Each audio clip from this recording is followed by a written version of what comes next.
Welcome back to the Dream Rise channel, where we explore the depths of human consciousness and its relationship with the universe.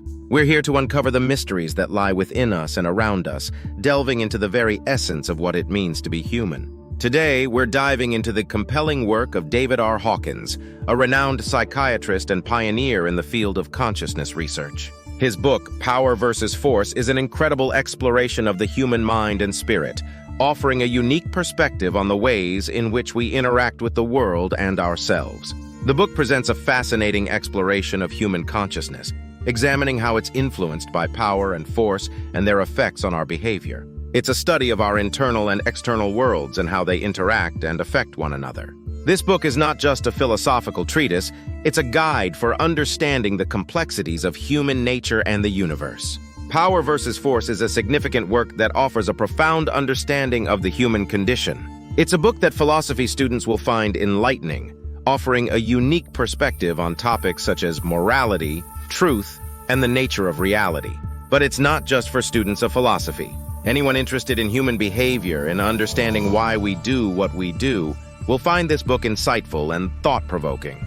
Throughout this video, we'll be delving into the core concepts of power versus force, breaking down its complex ideas into digestible pieces.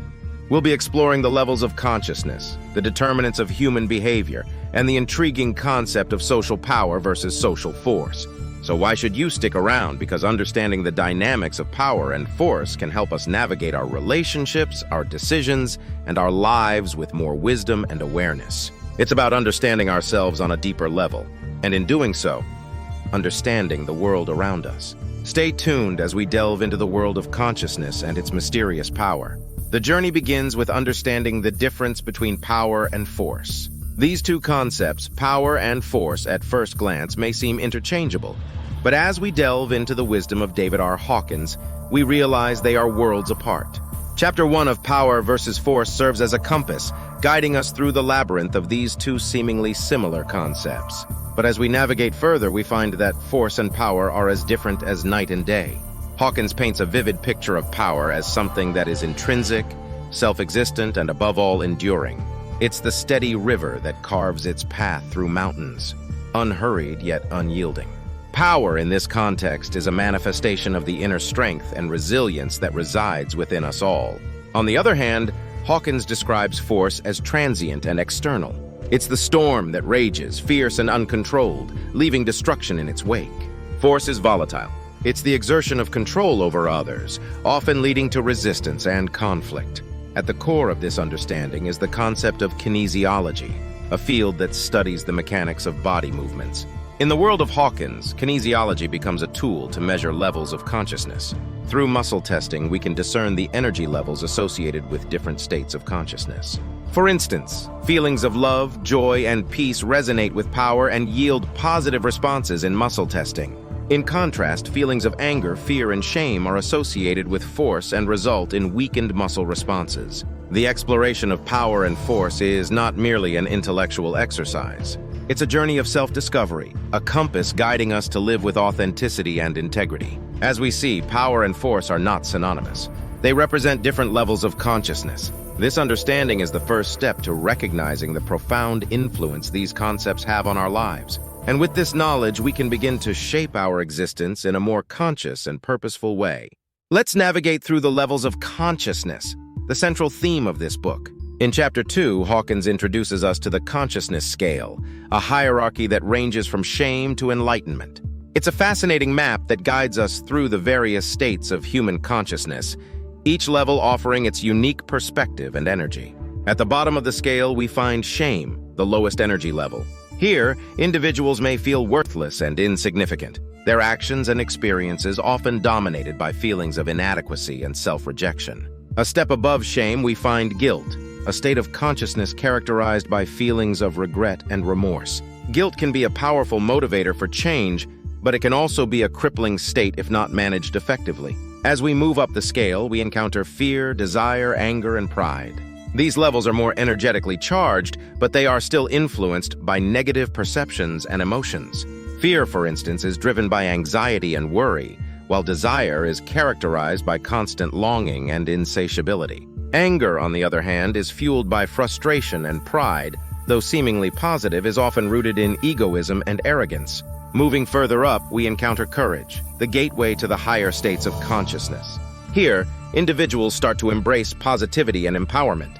This is followed by neutrality, willingness, acceptance, reason, love, joy, peace, and finally, enlightenment at the pinnacle of the scale. Each of these higher levels is associated with increasingly positive emotions, perceptions, and experiences, leading to a greater understanding and acceptance of oneself and the world.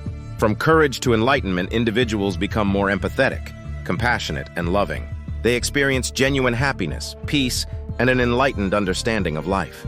They operate from a place of inner strength, wisdom, and love, influencing not only their actions but also their experiences and relationships. Each level of consciousness brings a unique perspective and energy, influencing our actions and experiences. So where do you find yourself on this scale? Understanding our level of consciousness can be a powerful tool for personal growth, leading us towards positive change and enlightened living. What guides our actions? Let's delve into the determinants of human behavior. As we journey through the pages of David R. Hawkins' groundbreaking book, A Power versus Force, we come across a profound exploration of human behavior in Chapter 3. This chapter shines a light on the idea that our actions, and indeed our reactions, are not random happenings. They are, in fact, determined by our level of consciousness. Picture consciousness as a ladder. Each rung represents a different level of awareness, a different understanding of the world around us. At the lower rungs, the world might seem hostile, filled with threats and challenges. This perception can influence actions to be more defensive, reactive, and even aggressive. As we climb higher on this ladder of consciousness, we start to perceive the world differently. It becomes less about survival, less about us against them, and more about unity and cooperation. Our actions consequently become more compassionate, understanding, and proactive. This shift from a lower to a higher level of consciousness doesn't just change the individual. It creates a ripple effect, influencing those around us, shaping societies, and ultimately, the course of human history.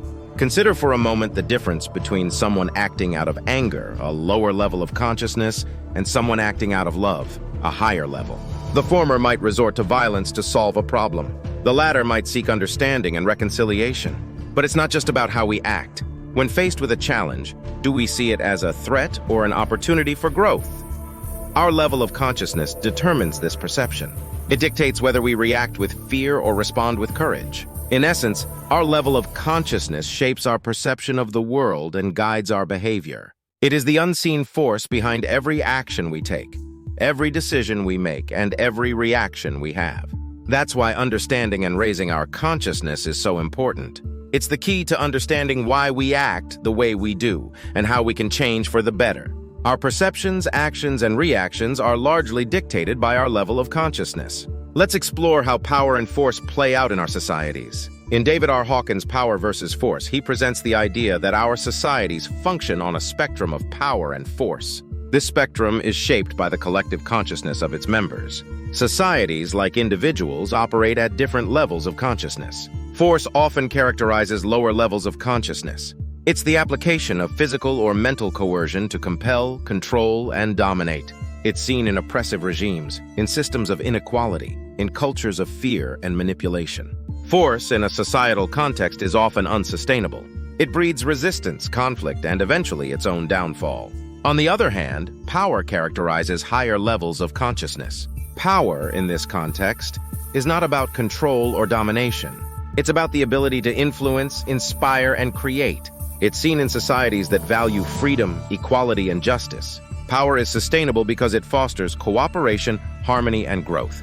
Think about societies that have endured and thrived over time. They are usually the ones that tap into the power of collective consciousness rather than relying on force. They encourage the growth and development of their members, fostering a culture of empowerment and shared responsibility.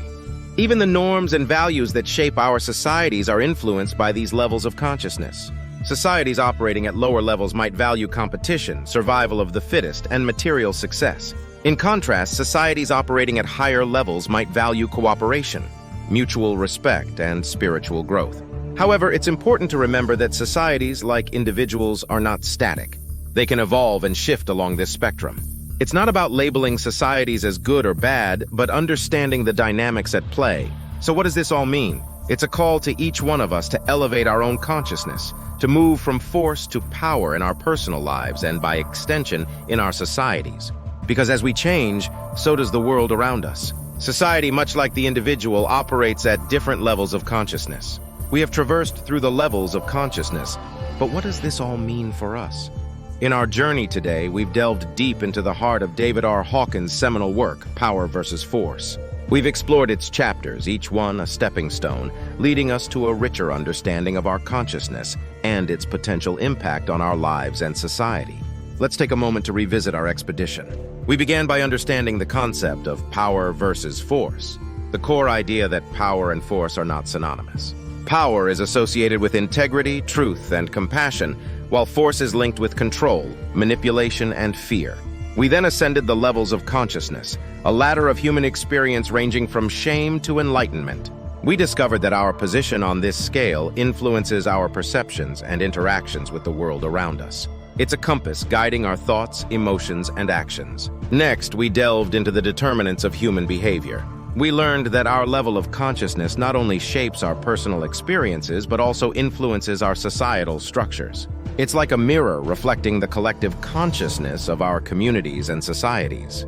From there, we transitioned into the societal implications of power and force. We saw how societies built on force breed fear and division, while those rooted in power foster unity and peace. It's a profound realization that our collective level of consciousness can shape the world we live in. So what does this all mean for us? It's simple yet profound. By understanding our level of consciousness, we can harness our innate power to influence our lives positively and contribute constructively to our society. It's about becoming aware of our potential and using it to create a world rooted in understanding, compassion, and unity. Remember, it's not about power versus force. It's about understanding where we stand in the spectrum of consciousness. We've unpacked some heavy concepts today, haven't we? The world of consciousness, as described by David Hawkins in Power versus Force, is profound and thought-provoking. We hope you found our discussion enlightening and it has sparked curiosity within you. We'd love to hear your thoughts and interpretations of the book. How has Hawkins's exploration of power and force resonated with you?